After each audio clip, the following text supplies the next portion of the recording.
Hello दोस्तों, आप सभी का फिर से हमारे यूट्यूब चैनल पर स्वागत है। आज के इस वीडियो में हम सामान्य विज्ञान या जनरल साइंस के एनसीईआरटी के नवीन पाठ्यक्रम पर आधारित एमसीक्यू को कंप्लीट करेंगे। और इस बुक में 5555 एनसीईआरटी आधारित एमसीक्यू दिए गए हैं जो कि यूनिट वाइज हैं। तो पहली यूनिट है जो कि विज्ञान की प्रमुख शाखाएं, इसके सारे क्वेश्चंस को कवर करते हैं। पहला क्वेश्चन है, जैविक जगत में होने वाले कार्य गुण व पद्धति का अध्ययन कर इसे मशीनी जगत में उपयोग करना। मतलब कि जो जैविक जगत है उसमें होने वाले कार्य गुण व पद्धति का अध्ययन कर उसे मशीनी जगत में उपयोग करना क्या कहलाता है? तो जैविक जगत के कार्य गुण पद्धति का मशीनी जगत में उपयोग बायोनिक्स कहलाता है। बायोनिक्स कहलाता है। दूसरा क्वेश्चन है, किसी की संस्कृति के वैज्ञानिक विवरण को क्या कहते हैं? किसी की संस्कृति के वैज्ञानिक विवरण के अध्ययन को क्या कहते हैं? तो किसी भी संस्कृति के वैज्ञानिक विवरण के अध्ययन को इथेनोलॉजी कहते हैं। इथेनोलॉजी क्या कहलाती है? किसी संस्कृति के वैज्ञानिक विवरण के अध्ययन को। फिर थर्ड क्वेश्चन है, एपीकल्चर एक विज्ञान की वह शाखा है जो उत्पादन से संबंधित है। एपीकल्चर विज्ञान की वह शाखा है जो उत्पादन से संबंधित है। मतलब किसके उत्पादन से संबंधित है? तो एपीकल्चर संबंधित है शहद के उत्पादन से। विज्ञान का क्षेत्र जो मानव एवं यंत्र के मध्य स्वचलन एवं संचार का अध्ययन कहलाता है या करता है, क्या कहलाता है? तो विज्ञान का वह क्षेत्र जो मानव एवं यंत्र के मध्य स्वचलन एवं संचार का अध्ययन करता है उसे हम क्या कहते हैं? उसे कहते हैं साइबरनेटिक्स। साइबरनेटिक्स क्या कहलाता है? मानव एवं यंत्र के मध्य स्वचलन एवं संचार का अध्ययन, साइबरनेटिक्स। फिफ्थ क्वेश्चन है, घर्षण एवं स्नेहक का अध्ययन क्या कहलाता है? तो घर्षण एवं स्नेहक का अध्ययन कहलाता है, घर्षण एवं स्नेहक का अध्ययन कहलाता है ट्राइबोलॉजी। ट्राइबोलॉजी क्या होती है? घर्षण एवं स्नेहक का अध्ययन, ट्राइबोलॉजी। सिक्स्थ क्वेश्चन है, पेडोलॉजी किसके वैज्ञानिक अध्ययन से संबंधित है? पेडोलॉजी किसके वैज्ञानिक अध्ययन से संबंधित है? तो मिट्टी का वैज्ञानिक अध्ययन करना पेडोलॉजी कहलाता है। भौतिकी की किस शाखा में अति सूक्ष्म कणों की चाल का अध्ययन किया जाता है? तो अति सूक्ष्म कणों की चाल का अध्ययन किया जाता है, अति सूक्ष्म कणों की चाल का अध्ययन किया जाता है क्वांटम मैकेनिक्स में। क्वांटम मैकेनिक्स में। एट्थ क्वेश्चन है, विज्ञान के किस क्षेत्र में आप व्हाइट डार्फ के बारे में सीखेंगे? तो व्हाइट डार्फ के बारे में हमें सीखना है तो इसके लिए अध्ययन करना पड़ता है खगोल शास्त्र का। बायोप्सी अध्ययन किस क्षेत्र से संबंधित है? तो बायोप्सी संबंधित है चिकित्सा विज्ञान से। बायोप्सी संबंधित है चिकित्सा विज्ञान से। नेक्स्ट स्लाइड देखते हैं। 10th क्वेश्चन हमें पूछ रहा है, क्रायोजेनिक्स विज्ञान किससे संबंधित है? या क्रायोजेनिक्स एक विज्ञान है जो कि संबंधित है किससे? तो क्रायोजेनिक्स संबंधित है निम्न तापमान से। क्रायोजेनिक्स संबंधित है निम्न तापमान से। ध्यान रखिएगा, निम्न तापमान से संबंधित है क्रायोजेनिक्स। सिल्वीकल्चर किस विज्ञान की एक शाखा है? तो सिल्वीकल्चर जो है वो है वानिकी। सिल्वीकल्चर क्या है? वानिकी। रक्त में एंटीबॉडी एवं एंटीजन के अध्ययन को क्या कहते हैं? तो जो कि हमारा रक्त है उसमें एंटीबॉडी और एंटीजन के अध्ययन को कहते हैं सीरोलॉजी। सीरोलॉजी क्या कहलाती है? रक्त में एंटीबॉडी व एंटीजन के अध्ययन को सीरोलॉजी कहते हैं। एंटोमोलॉजी क्या कहलाती है? तो एंटोमोलॉजी होती है कीड़ों के अध्ययन से संबंधित। एंटोमोलॉजी होती है कीड़ों के अध्ययन से संबंधित।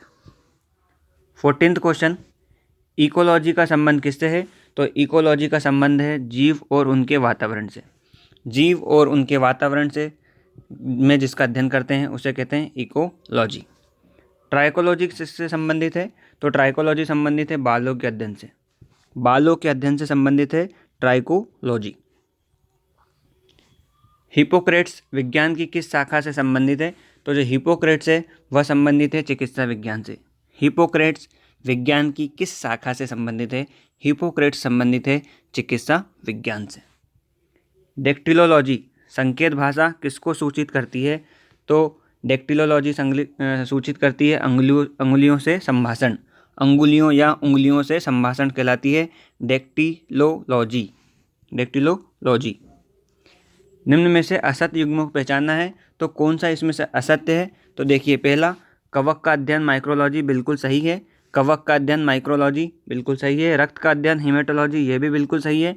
पक्षियों का अध्ययन ऑर्निथोलॉजी ये भी बिल्कुल सही है। Option number 4। कीटों का अध्ययन हार्पिटोलॉजी नहीं कहलाता है। आपको मैंने बताया था कीड़ों का अध्ययन कहलाता है एंटोमोलॉजी। कीटों का अध्ययन कहलाता है या कीड़ों का अध्ययन कहलाता है एंटोमोलॉजी। तो ऑप्शन नंबर 4 इसका सही आंसर होगा।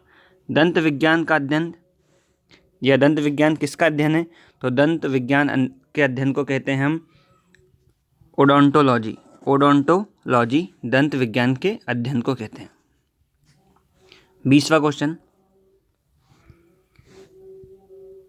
कैंसर से संबंधित रोगों का अध्ययन क्या कहलाता है? तो कैंसर से संबंधित रोगों का अध्ययन कहलाता है oncology. Option number 3 oncology, cancer से संबंधित रोगों का अध्ययन ऑन्कोलॉजी।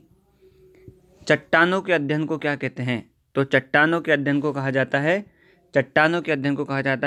पेट्रोलॉजी। चट्टानों के अध्ययन कहलाता है पेट्रोलॉजी। 22वां क्वेश्चन, ट्रोफोलॉजी के अंतर्गत किसका अध्ययन किया जाता है? तो ट्रोफोलॉजी के अंतर्गत जिनका अध्ययन किया जाता है वह है पोषण विज्ञान का। पोषण विज्ञान का अध्ययन कहलाता है ट्रोफोलॉजी। एस्कॉस्टिक्स या एकॉस्टिक्स के अध्ययन किससे संबंधित है? तो यह संबंधित है ध्वनि के। ध्वनि के अध्ययन को कहते हैं एकॉस्टिक्स। 24वां क्वेश्चन है, माइकोलॉजी के अंतर्गत निम्न से किसका अध्ययन किया जाता है? तो माइकोलॉजी के अंतर्गत अध्ययन किया जाता है कवकों का। कवकों का अध्ययन किया जाता है माइकोलॉजी में। किस यंत्र की सहायता से नक्षत्रों का अध्ययन किया जाता है? तो आपको अगर नक्षत्रों का अध्ययन करना है तो उसके लिए हमें आवश्यकता पड़ेगी टेलीस्कोप की। टेलीस्कोप की सहायता से नक्षत्रों का अध्ययन किया जाता है। न्यूमिस्मेटिक्स किसका अध्ययन है? तो न्यूमिस्मेटिक्स अध्ययन कहलाता है पुरानी मुद्राओं का अध्ययन। पुरानी मुद्राओं का अध्ययन या सिक्कों का अध्ययन न्यूमिस्मेटिक्स कहलाता है। एनाटॉमी विज्ञान की वह शाखा है जिसका संबंध है। तो एनाटॉमी किससे संबंधित है? प्राणी और पौधों की रचना से संबंधित। प्राणी एवं पौधों की रचना से संबंधित विज्ञान को एनाटॉमी कहते हैं। एंथ्रोपोलॉजी किससे संबंधित है? तो इससे पहले भी ये रिपीट हुआ है क्वेश्चन। मानव के विकास से संबंधित है एंथ्रोपोलॉजी। टॉक्सिकोलॉजी का संबंध किससे है? तो टॉक्सिकोलॉजी का संबंध है विषैले पदार्थ से। विषैले पदार्थ का अध्ययन टॉक्सिकोलॉजी कहलाता है। विज्ञान की वह शाखा जिसके अंतर्गत निम्नलिखित ताप और उसके अनुप्रयोगों का अध्ययन किया जाता है उसे क्या कहते हैं? तो इसका सही आंसर होगा थर्मोडायनामिक्स में ताप और उसके अनुप्रयोगों का अध्ययन किया जाता है। 31वां क्वेश्चन है, शैवालों का अध्ययन क्या कहलाता है? तो शैवालों का अध्ययन कहलाता है फाइकोलॉजी। शैवालों का अध्ययन कहलाता है फाइकोलॉजी। अंगूरों का उत्पादन संबंधित है। तो अंगूरों का जो उत्पादन है वह संबंधित है विटीकल्चर से। अंगूरों का उत्पादन संबंधित है विटीकल्चर से। ट्रेडमिल टेस्ट कौन सी चिकित्सा से संबंधित है? तो ट्रेडमिल टेस्ट संबंधित है गुर्दे से या गुर्दा चिकित्सा से संबंधित है ट्रेडमिल टेस्ट। स्वप्नों का अध्ययन क्या कहलाता है? स्वप्नों का अध्ययन कहलाता है ओनिरोलॉजी। ओनिरोलॉजी स्वप्नों का अध्ययन। जीवों में पाए जाने वाले रोगों का अध्ययन। तो जीवों में पाए जाने वाले रोगों का अध्ययन कहलाता है पैथोलॉजी। जीवों में पाए जाने वाले रोगों का अध्ययन पैथोलॉजी। कीटों से संबंधित विज्ञान की शाखा क्या कहलाती है? तो कीटों से संबंधित विज्ञान की शाखा कहलाती है एंटेमोलॉजी। कीटों से संबंधित विज्ञान की शाखा एंटेमोलॉजी। किस विज्ञान में पक्षियों से संबंधित अध्ययन किया जाता है? तो पक्षियों से संबंधित अध्ययन किया जाता है ऑर्निथोलॉजी में। पक्षियों से संबंधित अध्ययन किया जाता है ऑर्निथोलॉजी में। 38 क्वेश्चन, ऑस्टियोलॉजी संबंधित है। तो ऑस्टियोलॉजी संबंधित है अस्थियों के अध्ययन से। मानव विकास का अध्ययन क्या कहलाता है? तो मानव विकास का अध्ययन कहलाता है एंथ्रोपोलॉजी। फिर लास्ट क्वेश्चन है, भूकंपों का अध्ययन क्या कहलाता है? तो भूकंपों का अध्ययन कहलाता है सिस्मोलॉजी। भूकंपों का अध्ययन सिस्मोलॉजी। पहली यूनिट यहीं पे ख़त्म होगी। अब नेक्स्ट लेक्चर में हम सेकंड यूनिट कवर करेंगे और सेकंड यूनिट है जो संबंधित उसको हम इसमें पूरा देखेंगे। सेकंड यूनिट है हमारी संबंधित प्रमुख उपकरण, उपयोग और उसके आविष्कारक से। तो इसको हम नेक्स्ट लेक्चर में करते हैं कवर। Thank you.